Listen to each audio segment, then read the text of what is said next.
Back, hunty. It is your girl, Miss Leda, and I am back with yet another video. So, I gave you part one of how Gangsta Moji's son was actually adopted. Now, I'm going to give you part two, and this will be the final part that you guys will receive until we actually interview Gangsta Moji's son. So, I hope you guys are enjoying this and that you are not being judgmental. So, on to the video. I guess you could call that making up for lost time. Cause I took him shopping and gave his kids money, and we just had a lot of fun times there. Okay. Is there anything that you wish that you could have done differently in the situation? Wish that I could have done differently. Mm-hmm. Well, of course, we all could say we wish we could change our past as far as, the way I treated his mom and stuff like that. Then maybe she would have been in a different mindset to want to have the baby, and then he wouldn't have had to go through that. So from that aspect of it, I wish I could have changed that part so he would have had, like, a different upbringing. And probably, I'm not going to say even a better upbringing, but he would have been raised around family and the people that he's biologically related to, other than being raised in a foster home. Because I have met his foster parents as well.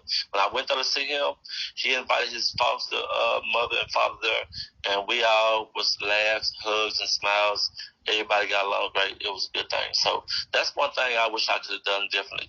It's a long time ago, being the person that I am now, treated his mama with respect in the right way, and handle that whole situation differently, and maybe things would have turned out different for him. Okay. So let me ask you, does your son harbor any type of resentment towards you because of him being adopted? No. In the beginning, he told me he did. He told me, had he ran across me before we talked on the phone, he said me and him probably would have been boxing. And, of course, I told him I would have knocked you out, son. But I was just joking. But yeah, he had a little resentment in his heart. But now I think all that's done away with. I think we are in a good space with each other, a really good space with each other. Okay. So is there any type of difference in regards to your relationship with that son who was adopted versus with the kids who actually grew up with you? I love them all the same. The only thing is he has his wife and his children. He's married. He's a business owner just like me. And so I don't think there's no difference, because at the end of the day, my children that I did raise, my sons, so to speak, I've always taught them, be your own man, stand on your own 2 feet, make it happen for yourself, that type of thing. And so he has that in him, like, he stands on his own 2 feet. He does his own thing. Not saying that I'm not there for him, that I don't help him, because I do. If he need money, I'll send it. I have many times since I met him. I've done a lot for him. Like, he knows that, and that ain't me trying to get kudos or brownie points, nothing like that, And yeah, so I would say there is really no difference, because we bonded and we know each other very well now, inside and out. We know where each other stand, how we are with each other. We know we love each other. I know he's my son. He know I'm his father. We see each other as that, and so we good. Okay. Now, I know you said that he has kids. Do his kids see you as grandpa, or yeah. Okay? And his kids see me as papa. They call me papa. Is there any type of variance in regards to the adopted parents and them being grandparents as well? No, or is it just like a stepfather and stepmother situation? No. I mean, what as far as situations like that with foster parents, and then me and my wife and all of us, I think we all pretty much on the same level. Okay. Now, I don't know exactly how they feel. I can't speak for them, but I kind of see his foster parents as my family too. Mm-hmm. Because he's so close to them, and they did raise my son. They did my job for me. So I feel indebted to them. And I'm thankful to them for what they did. And how could I come into my son's life after he's a grown man and try to make him feel like, I'm taking over now. We're going to push them out the picture. No, it ain't nothing like that. They're family too.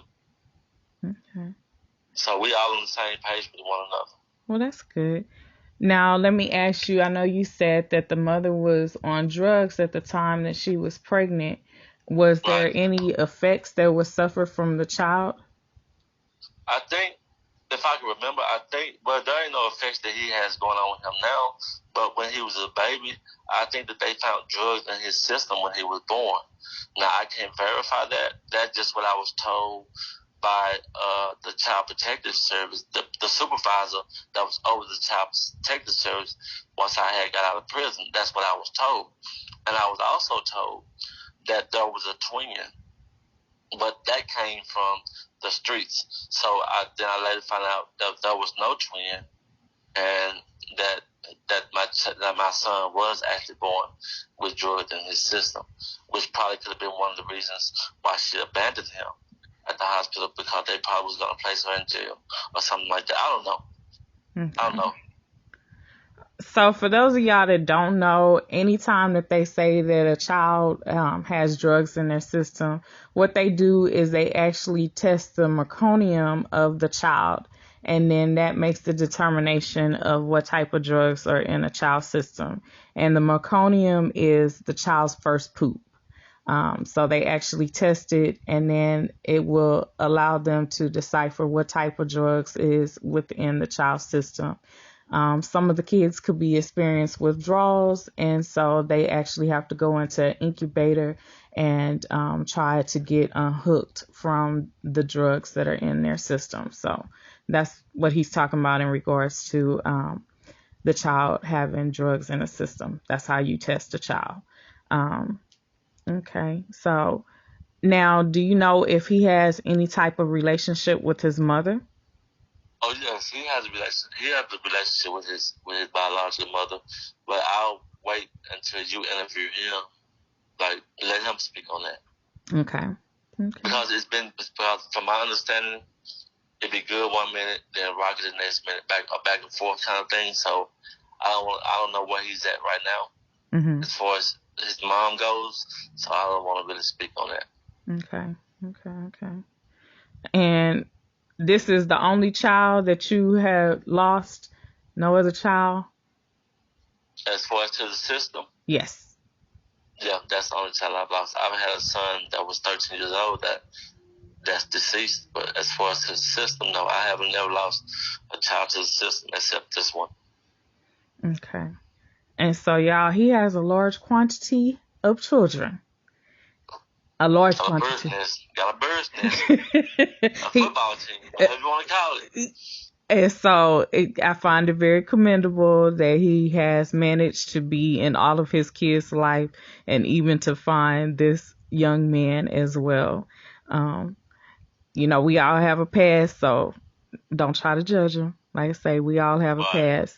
You just know his, and he's willing to share his because he's changed. How you start is how you finish. Exactly. You know. I'm talking about, it ain't how you start, it's how you finish.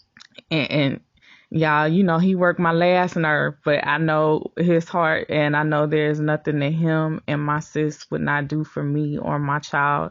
And thanks. I definitely appreciate him and her. We'll do everything for the baby. We ain't gonna do nothing for you. We ain't worried about you. We ain't worried about you. Y'all hear him talking smack, but we know good and well. Go get your edge control and do something with yourself, because you ain't looking right this morning. Your edges, you don't even got no edges. You done burnt them up. As I was saying before I was so rudely interrupted. The baby hair on your head, it ain't even baby hair. It's grown folk hair now. Been around so long. That's what I'm saying. Y'all, this is what I deal with on a daily basis. You know, he's mad at me because he has love handles in the back of his head, and they waiting for a hot dog to feel him. If y'all want to support her hairstyle, Cash App $ is control immediately. Right now, we're still accepting 1s, 5s, 10s, 20s, and 50s. Right now, y'all do it right now, and make sure you and the tag. Make sure you put for leader, misleaders is control. Thank y'all so much for y'all contribution, because guess what? Nappy hair matters. And no hair does too. Make sure y'all purchase a toupee for him, so that way it will cover up the love handles and at least give him the optical illusion of being young again, because he don't have no hair at all, y'all, okay? And when it does grow, normally African American men, it falls out in the middle. Wait, y'all. No, it falls out in the middle for African American men, but his grows all over the place in patches. Let me tell y'all something she don't know though. It ain't the hair that make the man, it's the heart, baby. Whenever you get to, you hear me? Y'all? Oh my God! It ain't the hair that make the man, it's the heart. You hear me? Lord have mercy. Y'all pray for me. Like I say, this is what I deal with on a regular basis. I just don't understand him. He a little warped. Just a little warped. And then y'all tell me why this man trying to kill me. Y'all seen what I got from him recently, the popcorn and the gummy. Now, if y'all don't know, I have migraines. Why this man send me a gummy, knowing the gummy stuff, any gummy product is made from pork. And pork is not good for people with migraines. He trying to kill me, y'all. Y'all see? I ain't trying to kill you. You see how much he care? And the other person that he sent the gummy product to suffers from migraines as well. So he trying to take us both out in one whop. Ain't that something? And he didn't get no average gummy bear. God's good. Listen at him. He didn't get no average gummy bear sucker. He got the largest. God is good. He got the largest sucker there is. God is good. If you're gonna do it, you might as well do it big. If you're gonna do it, you might as well do it big. You see, this is what I deal with, y'all. God is good. Just pray for me, y'all. Pray for me, because this man work my nerves. Nah, but with all seriousness, is there anything that you would like to add in regards to your son and actually losing custody of him? No, just if my son was to watch this video, which I'm sure he pretty much will watch it, just tell my son, I love you, son. Can't change the past, but you know how me and you rocking right now, and that's all that matter at this time and day and going forth. That's it. Okay. Thank y'all for listening. Yeah, definitely. We appreciate y'all for listening. And like I say, make sure you don't judge, because like I say, we all got a past. It's just, his past. He's been willing and open to share his, where y'all don't share y'all's. So like I say, to each his own. So until next time, I'm your girl, Miss Leda, and this is none other than Gangsta Moji. And we out this thing. Peace. Peace.